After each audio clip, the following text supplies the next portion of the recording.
on the mic, now let's spill the tea. Talking courtside dreams from history. Legends on the blacktop now and then. From Wilt to Steph, we hit it again. Open the chimes in, let's go deep. Young bloods rising, can't skip a beat. Puppy prospects with fire in their eyes. Draft night suckers and hoop dream highs. Wire to wire, bring the heat. Podcast magic can't be beat. Do better, but go better. We're hoop heads, trendsetters.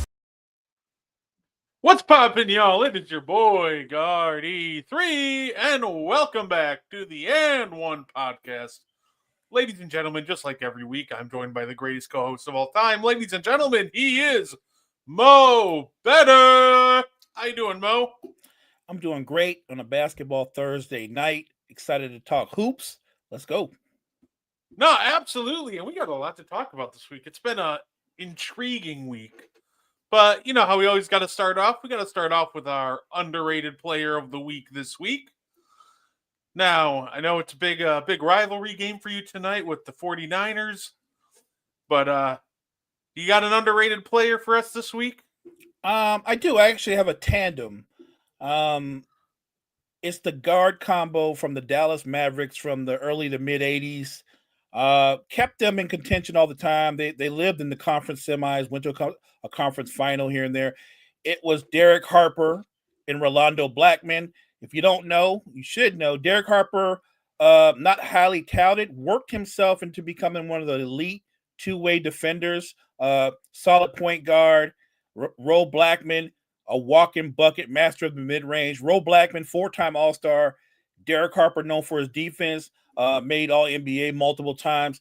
An underrated backcourt that gets lost in time. But if you go back, and I would tell anybody, if you've never heard of these guys, pull them up on YouTube and watch them put them that work. I just a talented backcourt that played both ends of the court. Ro Blackman, Derek Harper. No, that's absolutely fair enough. Always got to love those old Mavericks teams. That team always finds a way to have some good talent. They got a great eye for talent, that's for sure. They do. They had Mark Aguirre, Roy Tarpley. They get lost in time because guess what? Just like everybody else, what is the mountain you have to climb? Well, the mountain they had to climb was the Showtime Lakers. Yeah, no, absolutely. Man, see, I love underrated player of the week. These are always so tough, but I'm gonna go with someone on the Pelicans, and he's actually balling out tonight, which is almost perfect.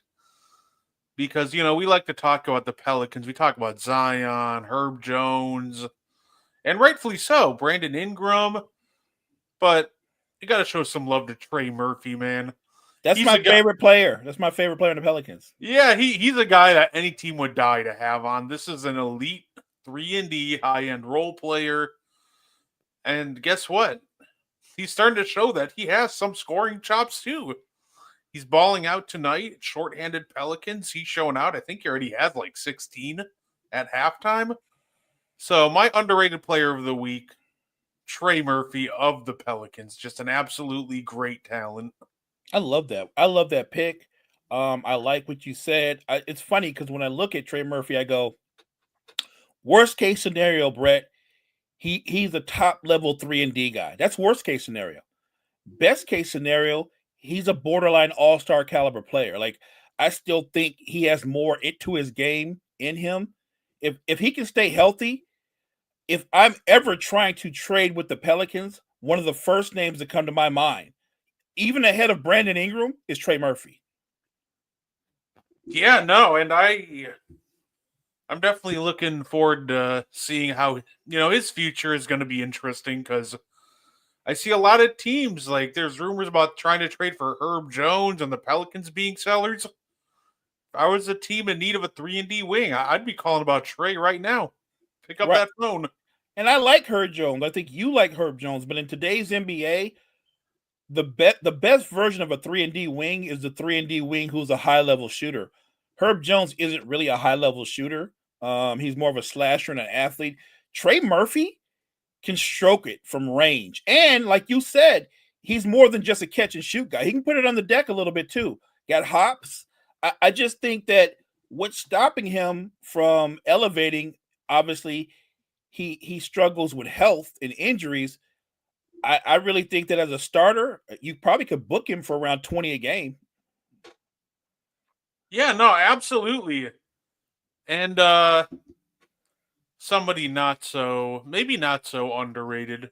We're gonna shift our focus to next. Jimmy Butler. He's been in the talk of some trade rumors. At first, they were looking for trade packages, apparently, according to Shams.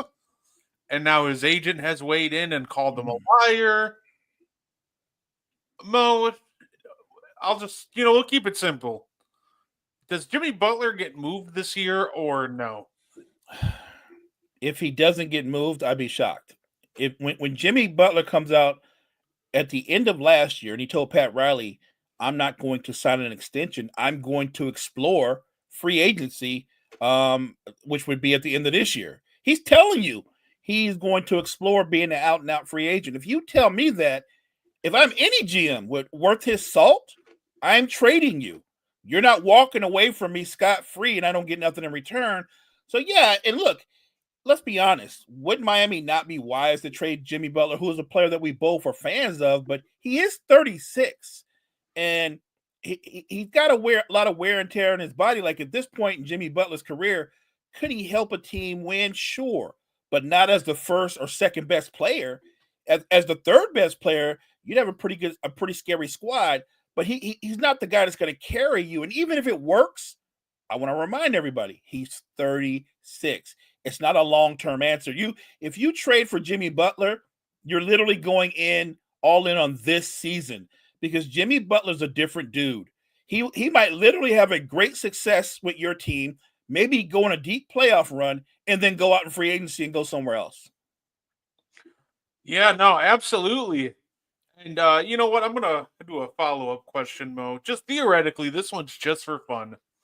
The 4 teams that were noted in trading for Jimmy Butler or where he wouldn't mind going. We're gonna go through them and we're gonna figure out how realistic they are or not. And honestly, the first team that I saw named is probably the most realistic. Not only are they the most realistic, they could blow any team out of the water with their trade package unless the Thunder are coming in off the top rope. Talking about the Houston Rockets. Do you think that Jimmy and Houston would be a good fit? I do. I don't, and I would like him if he goes there as an NBA fan. I would like him to at least commit to them for a couple of years, because when you look at the Houston Rockets, I don't know if you saw the game the other night between the Rockets and the Warriors, but if you saw it, that game illuminated both teams' flaws, and I talk about this all the time. If your 2 leading scorers, Fred VanVleet, Jalen Green, shoot below 40% from the field and shoot a low percentage from 3, but they both hover around 20 points a game, that's not good. That's not efficient. They need somebody who can get buckets, but is a much more efficient scorer. Jimmy Butler, I've seen Jimmy Butler have games where he's only taken 6 or 7 shots because he's gotten to the foul line 10 or 12 times. He can create offense in a way that other guys can't. He would help them on offense. I still think he can defend at an elite level on defense. And they do have some trade assets that I think Miami would value, because I think that Miami is getting ready to try to make a youth movement. I think Miami is planning on trying to reconstitute their roster and maybe build around a younger core. I think, what is Tyler Hero, 24, 25, maybe Hero. I think Bam's only 26 or 27. So look, you have to move off of Jimmy Butler and you have to start reloading. I think Houston would be a great fit. Think about the toughness that they play with now. When they bring Thompson and Tari Eason off the bench, both athletic, both are dogs, and they get after you. Then you factor in that Dylan Brooks in the starting lineup gets after you on the perimeter. You're going to add Jimmy Butler, another dog on that team. Like, I think he suits Ime Udoka's playing style, and I think he would be perfect for the Houston Rockets. No, absolutely. And I'm just imagining a lineup with Jimmy Amen and Tari Eason. Just all that's just the deflection and turnovers, and that is just an absolutely insane defense. I'm assuming Dylan Brooks would have to move out, but you mentioned Jalen Green, and I was thinking of him just because he made a list, Mo, and it's not a good list to be on. I saw somebody post the 10 worst mid-range shooters this year. Do you want to take a guess what Jalen Green is shooting from the mid-range apparently this year? It's not pretty. It's probably not good. I watch Jalen Green all the time. If he's not dunking the basketball or laying it up when he's attacking downhill, I'm sure he shoots a low percentage. He's not a good shooter. 23.5% from the mid-range. Oh, no wonder he takes all those threes. Mind you, he only shoots like 30% from three, but that's better than the mid-range. Yeah, it's not great. And I agree. I think Jimmy Butler just, he gives them a variety of offense that they just currently do not have. He gives them a pass, the easy, efficient offense because Jimmy still can stroke it from the mid-range. He still can get to the free throw line, and they really don't have that guy that really can cause a lot of chaos in that mid-range or even around the rim area. So you know what? Let's go on to the next team, and this one is interesting. The Golden State Warriors. I think they can, but should they? Because at that point, in order to make the salaries work, you're giving up Wiggins. You're giving up Kuminga. Yeah. Which, by the way, Golden State, I think Golden State, Kuminga is not going to be an out and out free agent. I got that wrong earlier. He's going to be a restricted free agent, but still he could go to the highest bidder. I don't think Golden State looks at Kuminga and go, when Steph leaves, it's going to be his team. I don't think he's that guy. We can both agree that Kuminga is a good player, but I think we both think he's not that guy. He's not going to be the next franchise player for Golden State. You can make it work. You're going to give up Kuminga and probably Wiggins to make the money work. My question is, I get why Miami's doing it because they get younger. Wiggins is 29. That makes him a full 7 years younger than Jimmy Butler. And Kuminga's 21. I get why they do it. But if you're Golden State and you bring in a 36-year-old Jimmy Butler to join a 36-year-old Steph, I think a 35-year-old Draymond, you're saying we're going all in on this season, right? And we're hoping that Jimmy loves it so much that he's going to come back. I think the Golden State definitely needs to make a move. Jimmy Butler would not be the move that I make because I think that the chemistry and the dynamics might not work. Can you imagine Draymond and Jimmy Butler in a huddle arguing at each other? Like I can see where that wouldn't work really well. And again, you're putting everything on this season. Let's assume they do get Jimmy. Do I think that makes Golden State favorites to go to the final? Nope. I don't think it makes them closer, but do I think that makes them the favorites? Absolutely not. So why would you make that move? If they're going to make a move, they need to make a move that helps them, Brett, in the now, but can also help them for the future. For sure. What's going on, Con Man? Thank you for tuning in, sir. But I agree. I think that would make them better, but to me, it would almost be the equivalent of last year the Pacers traded for when Siakam, and I said they'd be better, but they wouldn't be title contenders. Right. It's similar, except it's different because Jimmy's already 36. He isn't still young like Siakam. So you're putting a lot of investment into praying that Jimmy Butler staves off a decline, which maybe he does. Like, he has an innate ability to get to the line almost at will. It's weird. He has a great whistle, so I think he can extend his prime maybe a little longer than we think he does, but I don't see him at age 37, 38, which is what his next contract is going to be covering, taking over games and really living up to it. So, and if you're Golden State, like I said, you bring up a great point. 36 this year, 37 next year. Like, even if you can convince him to come back, what kind of contract are you offering a 36-year-old small forward who while he's a great player, we would both agree that he's on the other side of his peak. He might still be able to play at a high level, and I think he can. He's proven that, but they're going to be older next year. Like if they don't win it this year, Brett, what we're not going to say is, well, next year when Steph and Jimmy are 37 and Draymond's 36, they should be favored to win it all. Like that's not how the NBA works. No, absolutely. And, I saved the last two teams for a reason because I just think they're the most unrealistic. And I'll save the most unrealistic one for last. Dallas Mavericks. I think they're slightly more realistic than the team in last, but that's you moving on from either PJ Washington or Klay Thompson. I could see them moving on from PJ, but I don't think that this is when you're a Dallas team with as limited assets as you have, I think you got to be very careful with the moves, and I don't think big game hunting for 36-year-old Jimmy really just moves the needle here. I think this is one of those times where you sit down with your franchise player because you want his input and you ask him how he feels. Like I'm sure Luka respects Jimmy Butler, knows what he can do, but Luka's also a student of the game. I'm sure Luka looks at the management and goes, "You do know that PJ's in his 20s, right? And he's still getting better, and he helps us on both ends. Like the Jimmy would bring the wow factor, the name, the star power." I don't think Jimmy Butler immediately makes them better. Because we don't know if Jimmy Butler and Luka and Kyrie that's gonna work because Jimmy's never played with a ball dominant player before, right?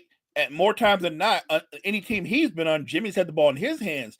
If you go to Dallas and you're Jimmy Butler, you're really good with posting up out in the corners, waiting for Luka to make a decision. Like not everybody can do that.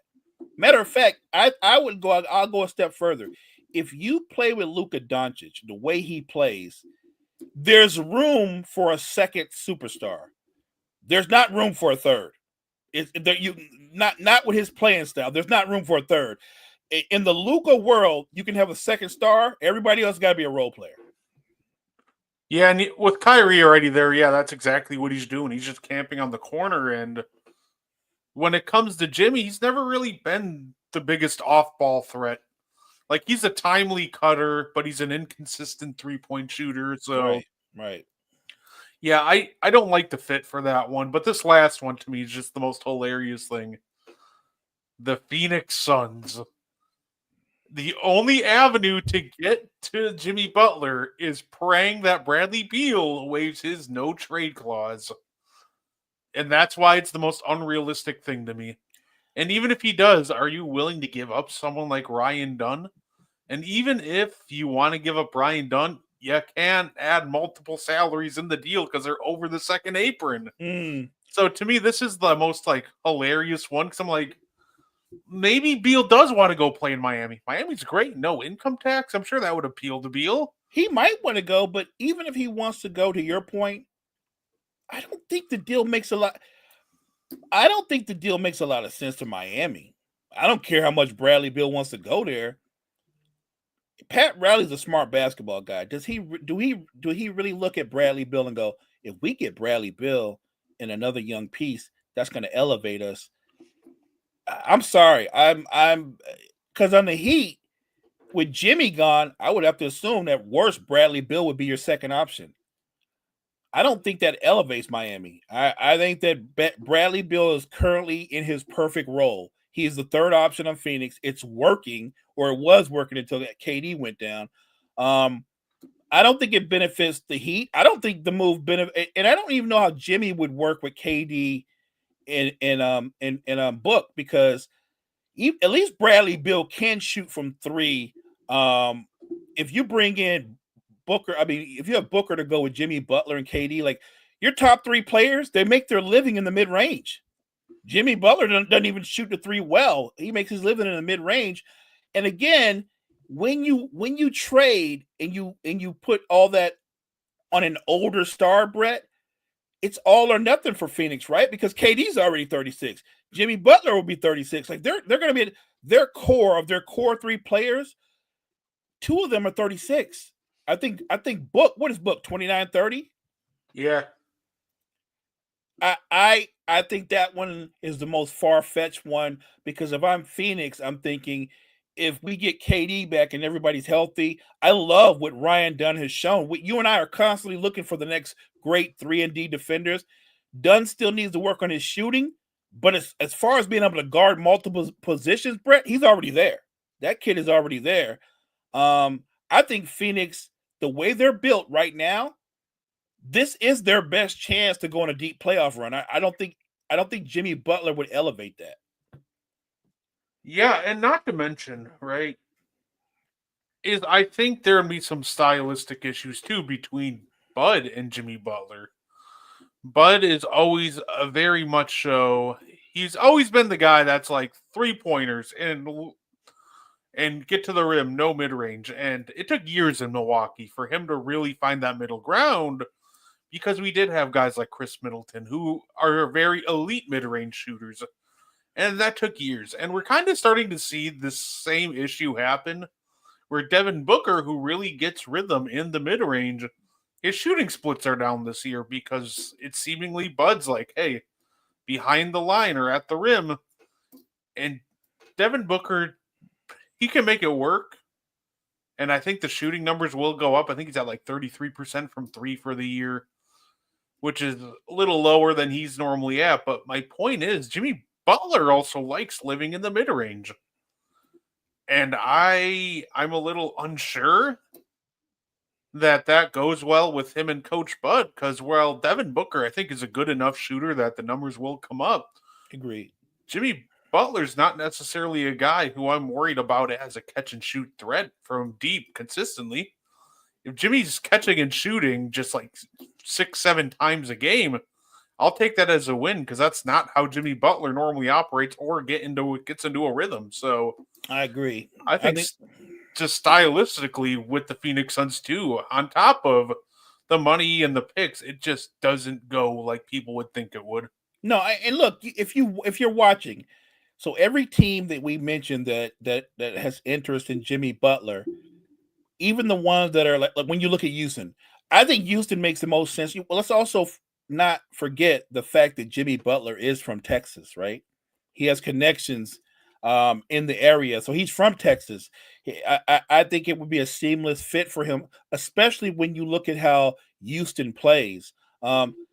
As good as Houston is defensively, Brett, I think they're top three defensively, but their offense is somewhere ranked in the 20s because I keep pointing this out to people. Their offense is ranked in the 20s because their top three scorers are not efficient scorers, especially Van Vliet and Jalen Green.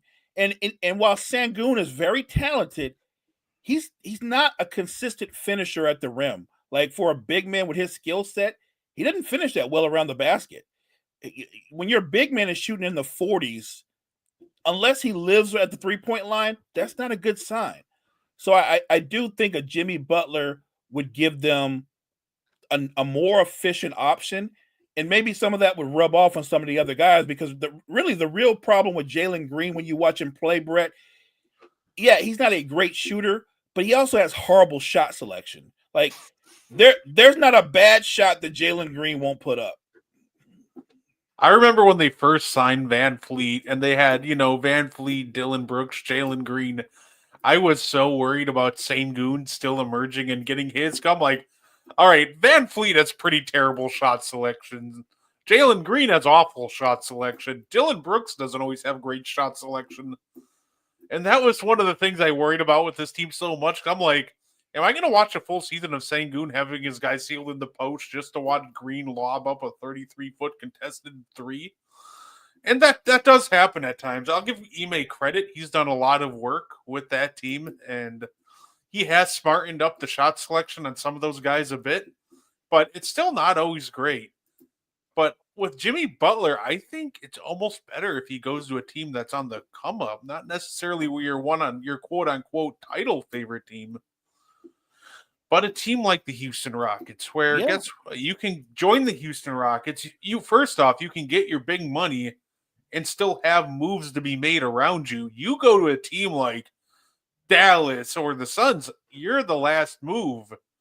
If you're not a contender, it's not getting any better because you're stuck with vet min guys, while the Rockets have guys that they need an extension, but it ain't here yet. They still got a couple years before they really need to, I think, to start really extending guys. That's a great point. That's another thing. Outside of Van Vliet, Dylan Brooks, Houston's their core, Brett. It's a young core, right? Mm-hmm. It's I think Jalen Green's 23, Thompson's 21. What is Sangoon can't be any older than 21, 23. Tari Eason. They are loaded with young, talented guys. What I like about what Coach Udoka does with Tari Eason and Thompson bringing them off the benches, he knows that they're both not natural shooters, but the pace picks up when they get in the game, and they're both terrific at getting downhill and attacking the basket, and they're elite defenders. Like, they don't take a lot of threes, like the guys in the starting lineup. I just think that's a smart rotation, bringing in those two guys that can get after it on the defensive end, but they stay in attack mode on the offensive end, and they're great rebounders. It's an underrated skill. Nobody talks about it, but one of the reasons why Houston wins games too is 9 times out of 10, they beat you on the boards. They beat you to the 50-50 balls. Like, teams don't outwork the Houston Rockets. No, and another name to look at, by the way, since we're talking about potential trade candidates, something to keep in mind for the Sacramento Kings, De'Aaron Fox did not sign his extension this past year. So, and there's a very real chance that he's going to, we know why he didn't. He wants to see if he can get all NBA, get that Supermax, and rightfully so. If you can maximize your earning potentials, go do so. But let's say he doesn't, and the Kings season kind of goes south. It hasn't gone to expectations, but let's say it completely goes south. On a scale of 1 to 10, Mo, what do you think the danger is of De'Aaron Fox potentially leaving Sacramento? Do you think that it's a high chance, or do you think that the latest rumors about, the betting favorites and everything are going to be a little overblown? I think they're a little overblown. I think that if I was going to go between 1 and 10, I'd give it a 5, maybe 50-50.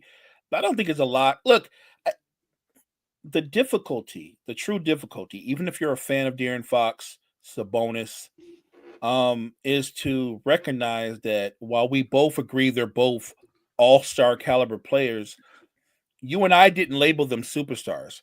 Other people and other pundits were quick to call them superstars purely based off the fact that one year they out and out went to the playoffs and they were superstars. And the funny thing is they've actually gotten better individually since then, and they're still not superstars. They're very good players. Very good players. But there's levels to this. And I just think too many fans are too quick to anoint guys. You and I just talked about the Houston Rockets. We admire what Coach Udoka has done, what the team has done. But I think we agree, as good as they are, we don't look at that team and go, they got that guy, and that's why they're going to win the Western Conference. They got a lot of things, but nobody on that team is the guy. They don't have their guy yet. They have a lot of guys that are built to play with the guy, but they don't have the guy.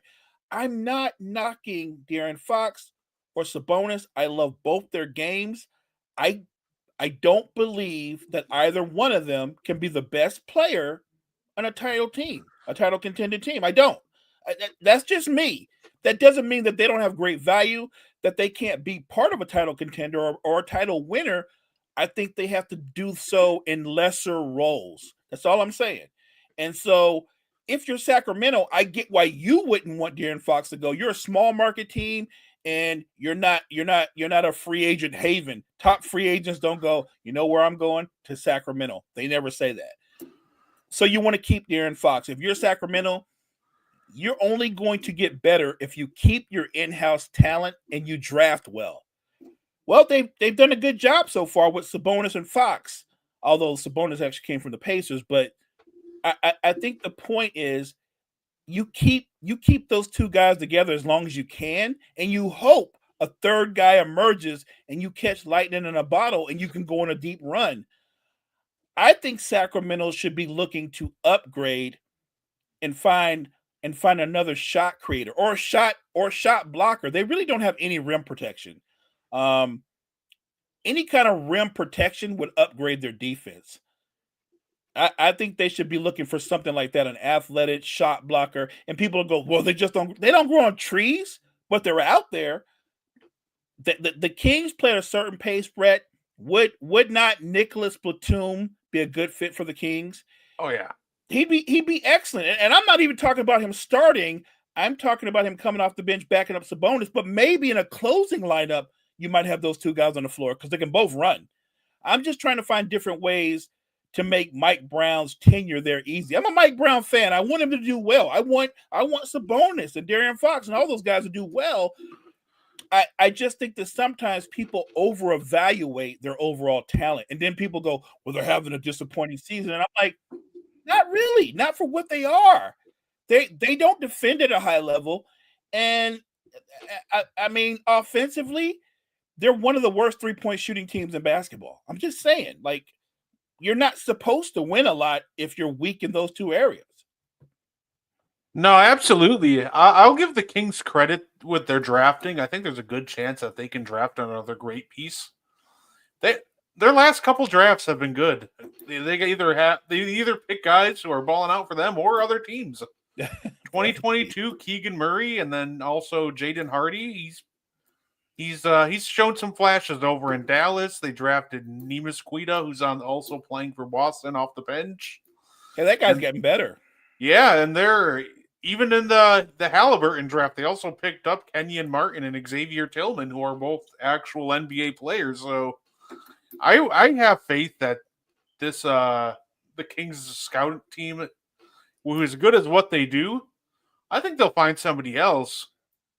But I think with De'Aaron Fox, I'm super interested because one of the top bettors was De'Aaron Fox to the Orlando Magic. And I immediately was like, you know, if the Magic are willing to play with more pace to run with Fox, that actually sounds great. De'Aaron Fox, Paolo Banchero, and you keep Wagner. I look, if they can make a move to acquire De'Aaron Fox and they keep their core, and to me their core is Wagner, Paolo, and Suggs, right? If you could keep those three and you add Fox, I'm actually here for it. I know Kings fans, it sound like I turned on you. I'm not turning on you.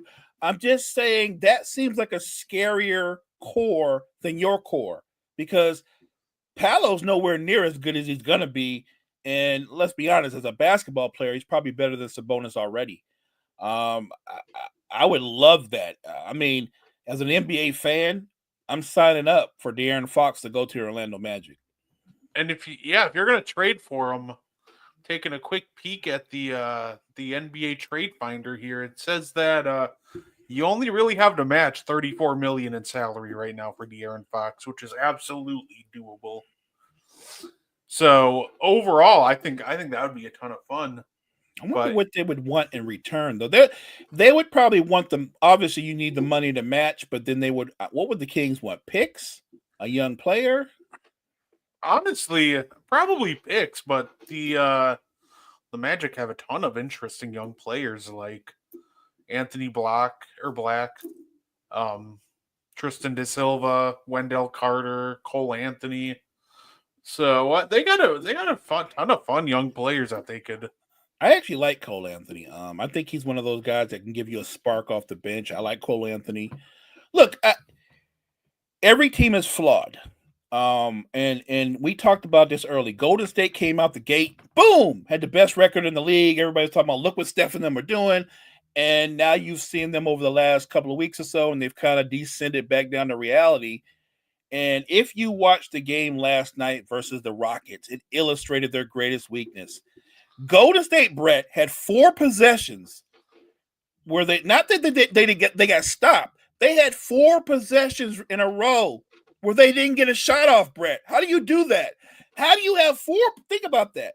They didn't get a shot off. And the main reason why Houston turned up the heat on defense, switched everything. And the truth of the matter is, if Steph or Draymond doesn't create, nobody else on that roster can create. They desperately need They desperately need another shot creator. And I'm not just talking about a point guard who can run an offense. I'm talking about somebody who has the potential to drop 20 and get 8 or 9 assists. And maybe in that way, even though I don't think it's a natural fit, Jimmy Butler is capable. Jimmy can give you 20 a night, create his own shot, and he's actually a very good passer. I'm not saying I'm advocating that move, but I'm simply saying Golden State's biggest issue is I think they play small too much, and more importantly, they don't have a lot. They just don't have no shot creation. They used to be able to just run you out of the gym with pace, but everything is predicated now on Steph and Draymond doing everything, and it doesn't work as well. Not to mention the guy that we mentioned early in the show. You and I both thought coming into the season, Pods was going to have a bigger role, right? Pods was going to be that much better. He was going to be that shot creator that I'm talking about, and it's weird because he's in year 2, but he looks like he's in year 1. He looked better in year 1 than he did in year 2. He did 100% did. Yeah, I don't get it. I saw a tweet earlier where somebody was predicting names for that 2028 Olympic team, and Pods had hit the little shrug emoji and noted it, and I'm like, dude, why are you thinking about the Olympics? Focus on this year, man. Like, all respect, but like, come on. You know for a fact that right now, you're nowhere near Olympic ready. Right. Focus on keeping your job in the rotation. No, absolutely. By the way, the Chris Middleton return I was so excited about, so worth it. The Bucks are currently 15 points better than the opposition when he's on the court. It's as if you guys made a monster trade and you didn't have to give nobody up. And that's the thing. Even when he's not scoring, he's just keeping defenses honest. He just had 8 assists against the Magic. And the thing with him, and this is big reason why that I was not mad that when we kept Chris over Drew, which obviously the other reasons played into that, but he has such a chemistry with Giannis. Like, he always knows where to find him. So Chris is like one of the rare people that Giannis will play off ball for because he knows that Chris will find him. Giannis is almost able to be even more aggressive when Chris is out there off the ball because he knows if he cuts to the basket, that they have such amazing chemistry that he's going to get it rolling right to the rim, and at that point, it's over. But even Dame's benefiting so much because now it's not, it's not Andre Jackson setting screens for Dame. Oh, now it's Chris Middleton. We have to worry about him as a shooter, but in worrying about him, now all of a sudden Dame's running free. So just having him in general and just his presence on the court has opened up just so much for this Milwaukee team. Look, I couldn't have said it better. I can't add anything to it other than that I agree with you 1,000%. Look, if the Milwaukee Bucks are going to make a deep run and legit be trying to get into the Eastern Conference Finals, I think so much is predicated on the health of Chris Middleton. If somebody had a crystal ball and they told me, Mo, he's going to be fine the rest of this season, if you could tell me that, then I would tell you that the Milwaukee Bucks would be in the Eastern Conference Finals, probably playing against the Boston Celtics. But the problem is we can't predict health. Oh, yeah. But as a fan, do you want to see it? Yeah, I want Chris Middleton to stay healthy. I want to see the best version of the Milwaukee Bucks. And that would be a healthy Chris Middleton because he can get his baskets, but you just pointed it out, Brett. He is a terrific passer and a shot creator for his own teammates. And I love that.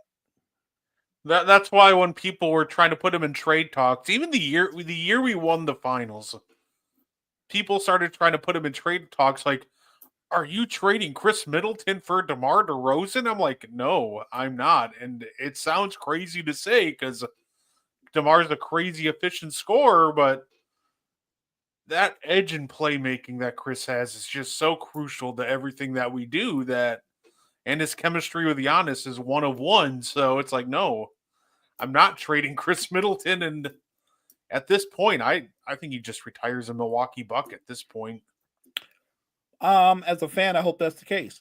I hope Chris has another 4 years of health, keeps them in contention, and retires a buck. He's a terrific basketball player, terrific underrated two-way basketball player. I was just thinking about this the other day because we're talking about Jimmy Butler a lot, but another guy's name has come up recently as well. This guy's name comes up a lot, and nothing actually ever happens.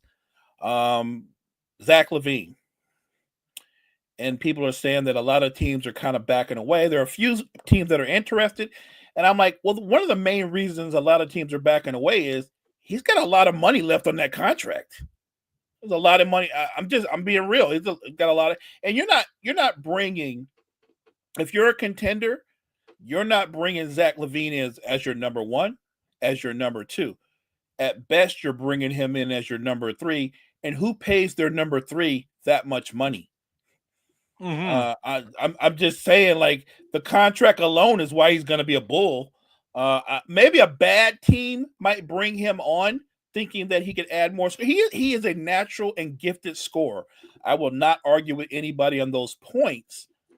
My only pushback would be, is he a winning basketball player? Does he make a difference? Does he make guys around him better?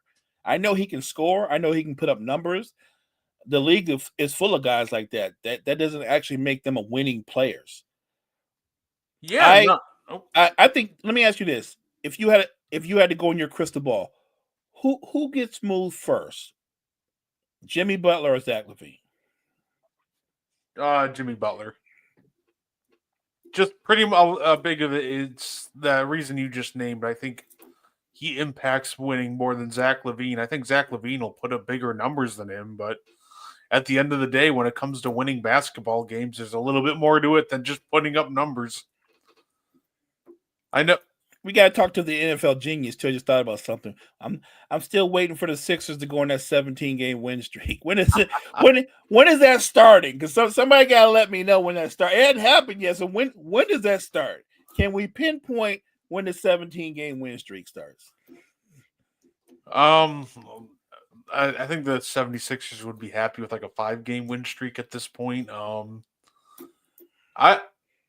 I'm hoping the best for Philly. I really am. I'm always hoping to see, an Embiid Giannis an Embiid Giannis series. I really am, but I would love that. Look, as a basketball fan, we joke around a lot. I want everybody at their best, right? Yeah. I want the best version of the Bucks, the best version of the Sixers, Knicks. I want everybody healthy. Go play.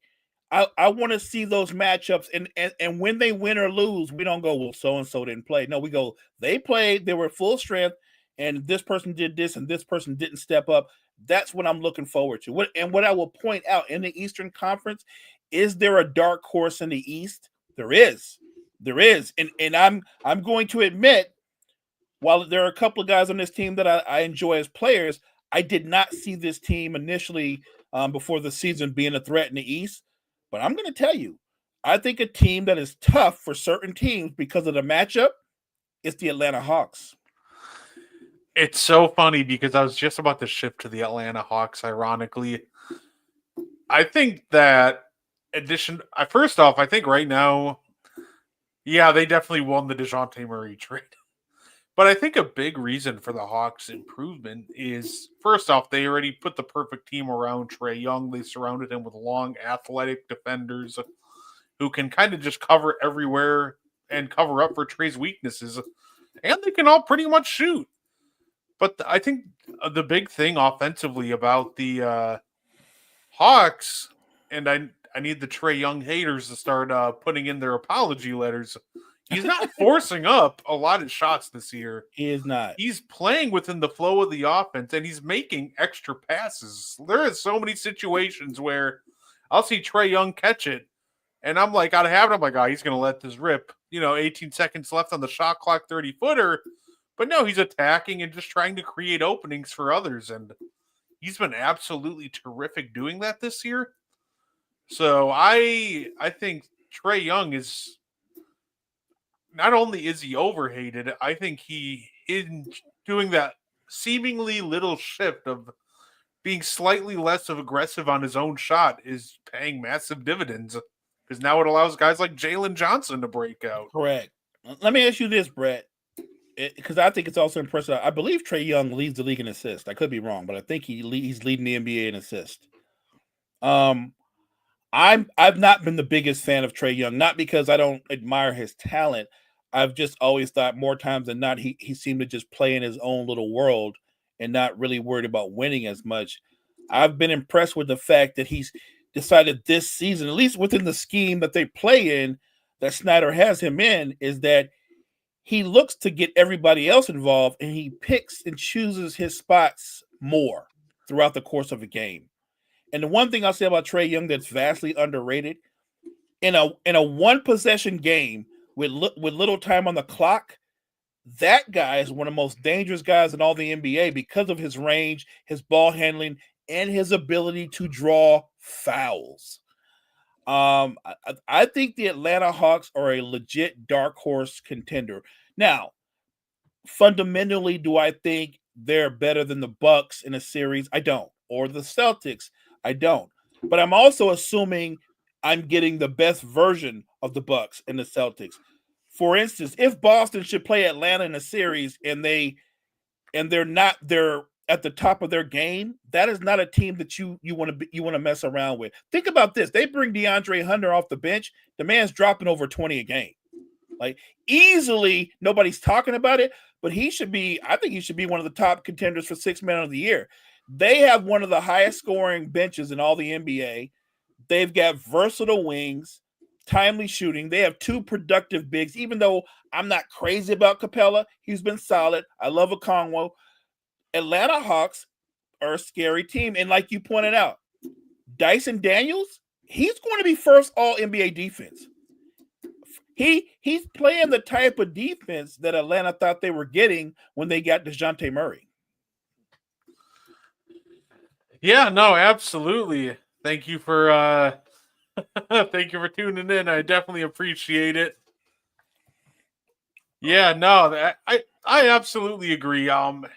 At the end of the day, he should be all NBA first team defense. It'll be tough because they made it all positionless, but yeah, there's no denying the impact of Dyson Daniels. He's been absolutely insane, and he's the biggest reason why everybody right now is looking at that DeJounte Murray trade like, yeah, the Hawks fleece these guys. You got a DPOY candidate. I don't think it's crazy to say that. He could very well end up top 3 in Defensive Player of the Year this year. Because I don't think that this is just a hot run that happens to keep him going. Like, I think he's going to keep this up all year. I think this Hawks team in general is just going to be a fun team to watch all year. If you're going to beat the Atlanta Hawks, you have to beat them outright. And what I mean by that is you got to beat them by 10, 12, 15 points. If you get into a back and forth one possession game with them, that's not working in your favor. No, absolutely. I think I know this guy. I think he's messing with me. But what'd he say? I didn't see. You're easy picking, bud. You should know better. I think I know who this is, but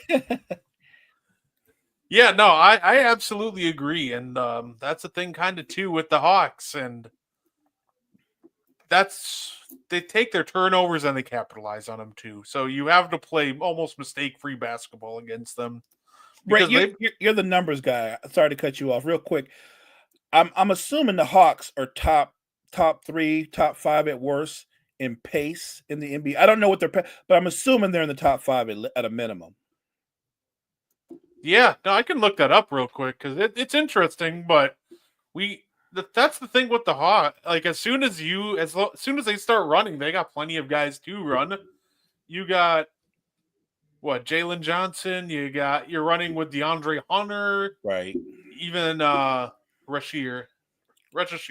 I like Rasheer. Don't forget about Bogdanovich. No, absolutely. Hey, thank you for all the comments. Some good, not so much. I appreciate you guys. We're getting mean comments, really? Yeah, y'all takes are hot trash. Thank you so much. I appreciate you. These are some of our good friends. All right. Yeah. Really? Yeah, no. Actually, I don't. I'll say I don't think I know. I think these are a lot of new viewers, Mo. I'll take it. I'm good. But yeah, I think Atlanta's going to be interested in the East. I'm looking at the Knicks. The Knicks offense, and I think a lot of people are saying that not their offense is the issue. The offense is not the issue. The issue is they were a lot better defensively last year. This year, the one thing that's not hard to do is score against the Knicks. Yeah, no, I think it was Calipari was joking with Karl Anthony Towns, telling him he still can't guard the pick and roll, and that's absolutely true. I'll give Karl Anthony Towns all the credit in the world. He's given a new dynamic to that Knicks offense that they simply didn't have last year. I think Isaiah Hartenstein gave him more of a playmaking element that they don't have this year, but Cat instead gives you better shooting. So I absolutely will take it, what you get with Karl Anthony Towns.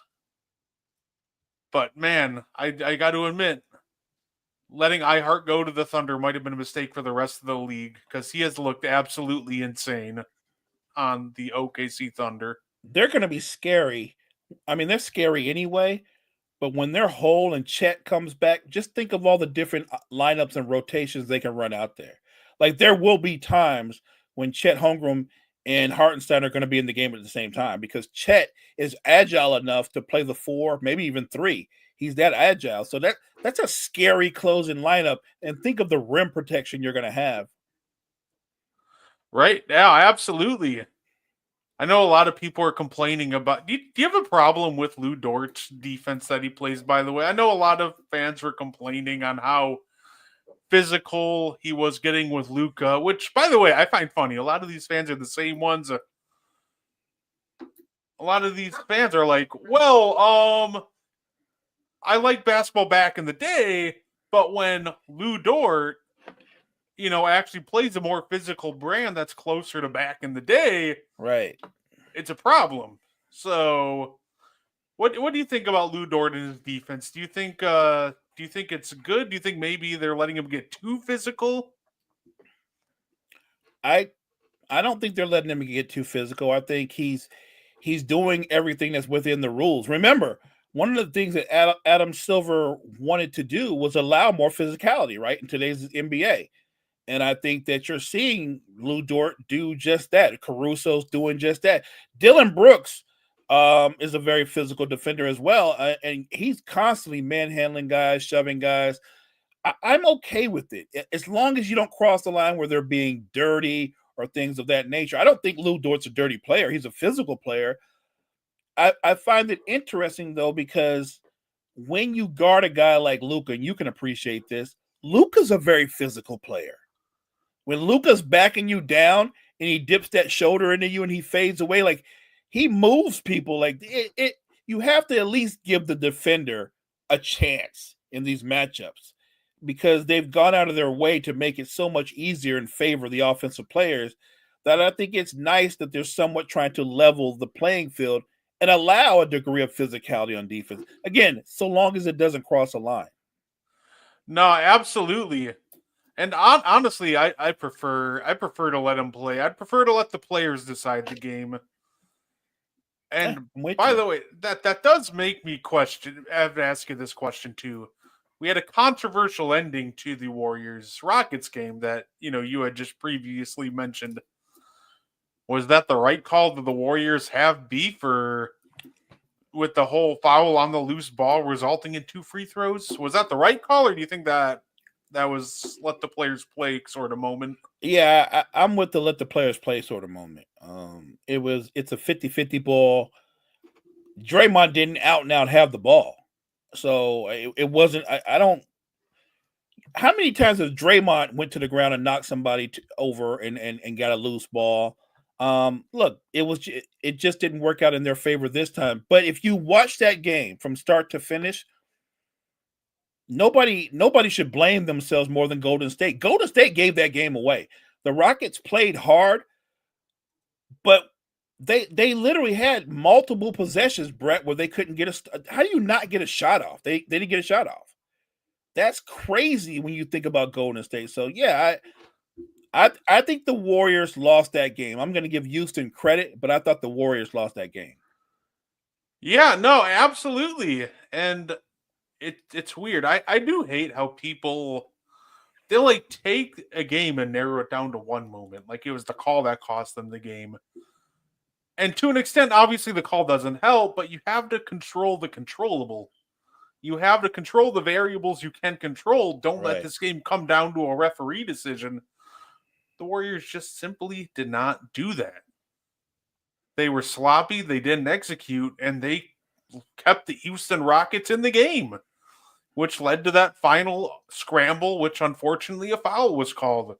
I Right. understand why the Warriors are upset, but I do not like all the blame just getting shifted onto the officials. Like the Warriors played this perfect game, and the Houston Rockets just happened to play better. No, that's not the case at all. Both teams were sloppy, and I the think, Warriors should have closed it out, but they didn't when they had the chance, and they kept them right there. And the final result, Rockets win. and look, Golden State is normally somewhat of a high turnover team, but they had 23 turnovers, Bradley. Like, when you have 23 turnovers in an NBA game, you're supposed to lose. More times than not, if you have 23 turnovers, you get blown out. Golden State had the lead with that many turnovers.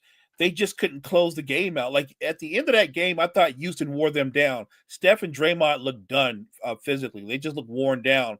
Steph's legs looked gone. It happens.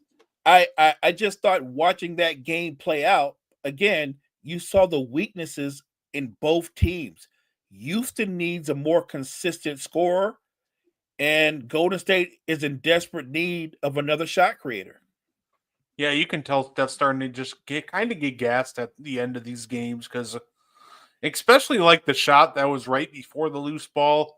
I've seen Steph shoot that a million times, and I swear he's hit it every time. But it just seems like so far this year, a lot of these Steph balls, I guess we'll call them, these shots that look routine and easy, which aren't because Steph just makes them look easy.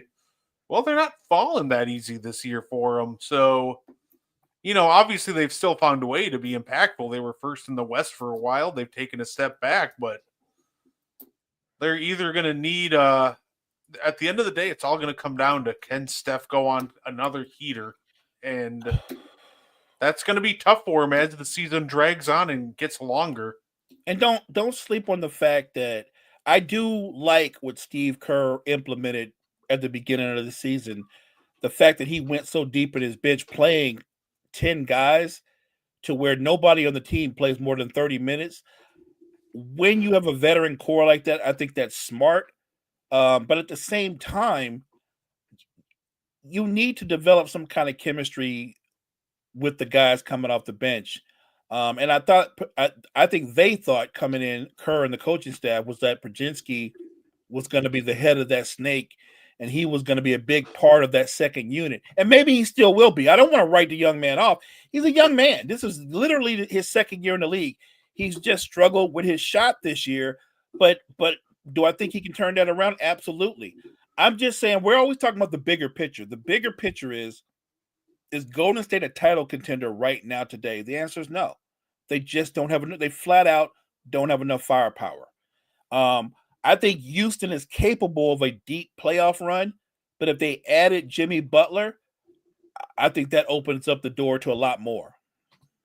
No, absolutely, and I do want to acknowledge the comments. I actually got pretty lit up there for a moment. I appreciate all of you, whether you want to love us or you want to hate on our takes. Perfectly fine. I'm cool with that.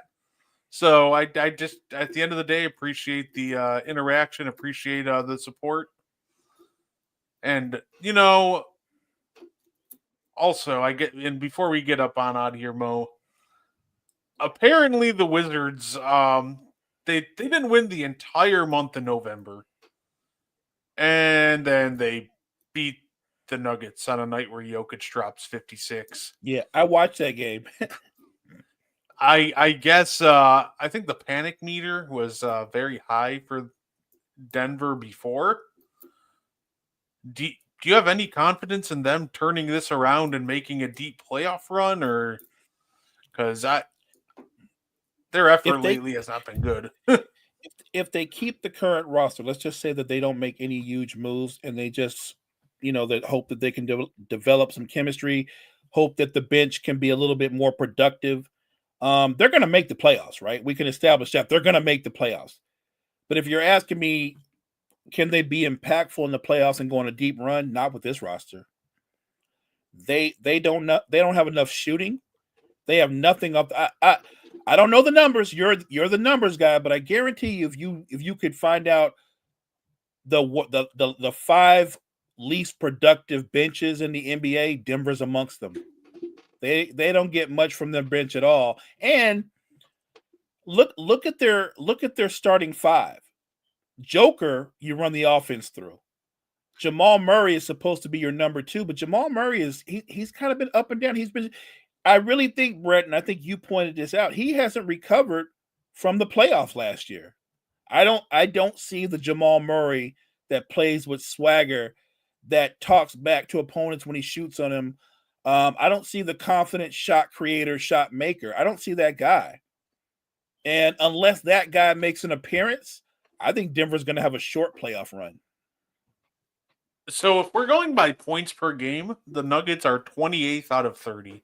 I knew I was close. There you go. They're the only 2 teams worse. The New York Knicks are only getting 20 a game out of their bench, and the Lakers are at 24 a game. Yeah, I knew we were somewhere in this.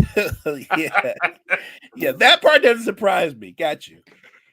Let's flip the script. Let's see who number the top 3 are. Okay, this actually makes a ton of sense.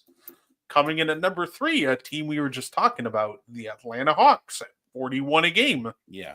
Number 2, the Golden State Warriors. Their bench is averaging 46 a game. And number 1, this actually makes a ton of sense. The Memphis Grizzlies. They're averaging 48 a game from their bench. That team is just insanely deep, and all the credit in the world to the culture and everything they've built over there, because no matter who gets thrown out there, they're ready to play. Whether it's Scottie Pippen Jr. or... Shout out to Scottie Pippen Jr. This kid has found his niche in the game. Good to him. Good on him that he's found a role and he's playing at a high level. And suddenly Marcus Smart has emerged again, and he looks like Marcus Smart from a couple of years ago. Like, you're right. It's no question the Grizzlies are one of the deepest team in the NBA.